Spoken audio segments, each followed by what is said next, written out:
Coba bayangin bentar, di HP kita sekarang ada puluhan aplikasi, ribuan video yang bisa ditonton kapan aja, musik tanpa batas, game, podcast, film, media sosial, semuanya selalu siap ngisi waktu kosong kita. Tapi anehnya, kita tetap aja ngerasa bosan. Padahal ya, kalau dibandingin sama manusia sepanjang sejarah, kita ini mungkin generasi yang paling terhibur. Kita hampir gak pernah benar-benar sendirian sama pikiran kita sendiri. Bahkan lagi berak pun, kita sambil main HP. Dan jujur aja, ini memunculkan satu pertanyaan yang sebenarnya agak aneh. Kalau kita yang hidup di era internet ini aja masih bisa bosan, terus gimana dengan manusia purba? Apa yang mereka lakuin pas lagi gak ada kerjaan, pas malam terasa terlalu panjang, saat gak ada hewan yang perlu diburu, atau saat mereka cuma duduk di depan api unggun ditemani suara angin dan kegelapan di sekeliling mereka? Karena faktanya, manusia purba ternyata punya jauh lebih banyak waktu luang daripada yang kita bayangin. Selama bertahun-tahun, banyak ilmuwan percaya kalau kehidupan manusia purba tuh sepenuhnya cuma diisi sama perjuangan untuk bertahan hidup. Bangun pagi, berburu, cari makanan, bikin alat, terus tidur karena kelelahan. Kedengarannya emang masuk akal sih. Dunia di zaman itu kan memang keras banget. Tapi di tahun 1960-an, ada seorang antropolog bernama Marshall Sahlins yang mulai mempertanyakan asumsi itu. Dia mempelajari kelompok pemburu peramu di gurun Kalahari Afrika yang gaya hidupnya dianggap paling mendekati cara hidup manusia purba. Dan hasil penelitiannya cukup mengejutkan banyak orang. Kelompok ini ternyata rata-rata cuma bekerja sekitar 15-20 jam per minggu. Ingat ya, bukan per hari, tapi per minggu. Sisa waktunya dipakai buat istirahat, ngobrol, bermain, atau ya sekedar duduk tanpa ngelakuin hal khusus. Sahlins bahkan nyebut mereka sebagai masyarakat paling makmur yang asli. Bukan karena mereka punya banyak barang, tapi karena mereka punya sesuatu yang jauh lebih langka, yaitu waktu. Dan dari titik itu muncul pertanyaan yang jauh lebih menarik lagi. Kalau manusia memang udah punya waktu luang dari awal sejarah, terus apa yang terjadi pas mereka ngerasa bosan? Jawabannya mungkin adalah alasan kenapa manusia bisa menjadi manusia seperti sekarang. Salah satu petunjuk paling penting ditemuin di sebuah tempat bernama Gua Blombos yang berada di Afrika Selatan. Di sana, arkeolog nemuin benda kecil yang kelihatannya sederhana banget, yaitu cangkang kerang dengan lubang kecil di tengahnya dan dilapisi pigmen merah. Benda itu usianya sekitar 75.000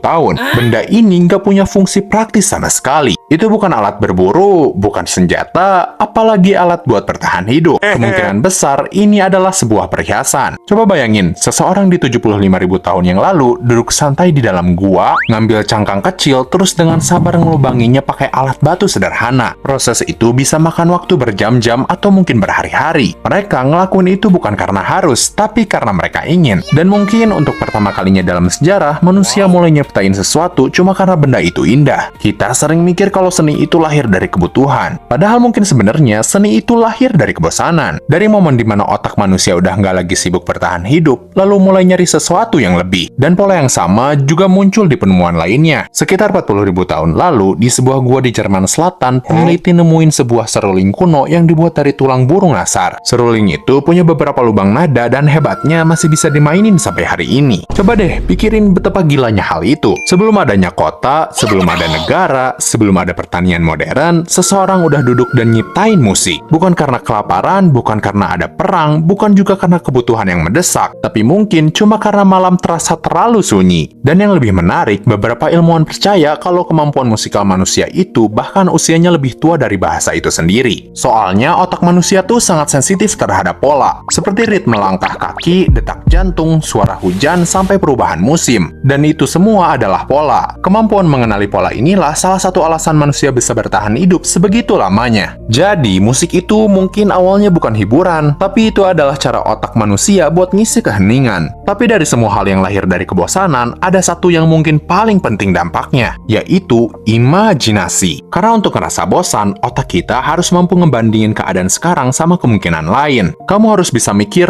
Duh, aku harap ada sesuatu yang lebih menarik dari ini. dan jujur, itu adalah kemampuan yang luar biasa loh guys. Seekor hewan mungkin cuma bisa menunggu, tapi manusia bisa membayangkan. Coba bayangin lagi, ada seorang manusia purba duduk di depan api unggun 100.000 tahun lalu. Nggak ada kejadian apa-apa, nggak ada distraksi sama sekali, nggak ada suara selain kayu yang terbakar. Dan di tengah keheningan itu, pikirannya mulai melayang kemana-mana. Gimana kalau besok perburuan kita gagal? Apa yang ada di balik gunung sana? Kenapa manusia bisa mati? Terus apa yang terjadi setelah kita mati? Dan kenapa kita bisa mimpi? Pertanyaan-pertanyaan kayak gitu kedengarannya sederhana banget buat kita sekarang kan ya? Tapi pertanyaan itulah yang jadi awal dari hampir semua hal yang membentuk peradaban manusia. Agama lahir dari pertanyaan, filsafat lahir dari pertanyaan, bahkan ilmu pengetahuan juga juga lahir dari pertanyaan. Dan mungkin aja semuanya berawal dari satu kondisi yang sangat familiar buat kita, yaitu saat gak ada yang bisa dilakuin. Menariknya lagi nih, psikologi modern nemuin kalau kebosanan itu memang punya hubungan yang sangat kuat sama kreativitas. Di tahun 2013,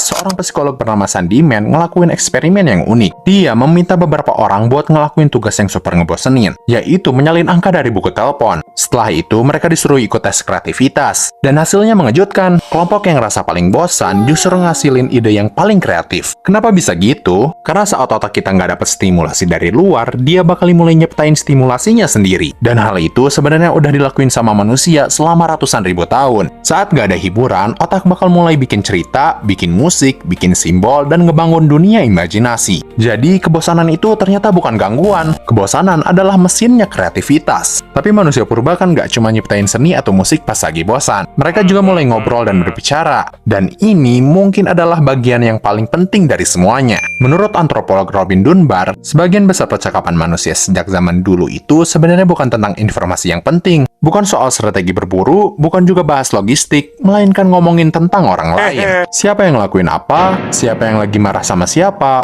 yang kelakuannya aneh, siapa yang lucu, atau kalau pakai bahasa modernnya, kita nyebut ini sebagai gosip. Kedengarannya sepele kan ya? Tapi Dunbar percaya kalau gosip ini justru jadi fondasi dari masyarakat manusia. Sebelum manusia punya bahasa yang kompleks, primata ngebangun hubungan sosial dengan cara saling ngebersihin bulu. Tapi metode itu terlalu lambat, cuma bisa dilakuin satu lawan satu. Nah, bahasa ngubah semuanya. Sekarang satu orang bisa bikin seluruh kelompok tertawa sekaligus. Satu cerita bisa mempererat puluhan orang cuma dalam satu malam. Di sekitar api unggun itu, manusia mulai berbagi cerita. Cerita tentang pemburu yang hebat, tentang roh di hutan, tentang monster, tentang langit. Dan perlahan-lahan cerita itu berevolusi menjadi sebuah budaya. Jadi kalau dipikir-pikir, aneh juga. Peradaban manusia ini mungkin lahir bukan di saat manusia mulai bekerja, tapi justru saat manusia punya waktu untuk gak bekerja. Dan itu juga jadi alasan otak manusia modern tuh terasa gelisah banget pas lagi benar-benar diam. Karena selama ratusan ribu tahun, di saat manusia lagi diam, otaknya justru bekerja paling keras. Hari ini, kita hidup di dunia yang rasanya ngehapus kebosanan itu gampang banget. Pas lagi nunggu makanan datang, kita buka HP. Pas lagi naik kendaraan, kita pakai earphone. Pas sebelum tidur, kita asik scrolling. Kita hampir gak pernah ngasih otak kita kesempatan untuk kosong. Padahal ada bagian otak bernama default mode network yang justru aktif ketika kita lagi gak ngelakuin apa-apa. Dan bagian ini tuh berhubungan erat banget sama kreativitas, refleksi diri, dan juga kemampuan kita buat memahami emosi. Dengan kata lain, otak manusia memang udah dirancang buat mengembara pas lagi kosong. Dan mungkin itu juga alasannya kenapa ide-ide terbaik kita sering banget muncul pas lagi mandi, lagi jalan kaki, atau pas lagi natap langit-langit kamar di malam hari. Karena di momen-momen itulah, untuk sesaat kita kembali lagi seperti manusia purba. Gak ada notifikasi, gak ada distraksi, hanya ada pikiran dan keheningan. Dan dari situlah, semua hal-hal besar selalu dimulai. Dari seseorang yang duduk diam di dalam gua ribuan tahun yang lalu ngebiarin pikirannya mengembara sedikit terlalu jauh.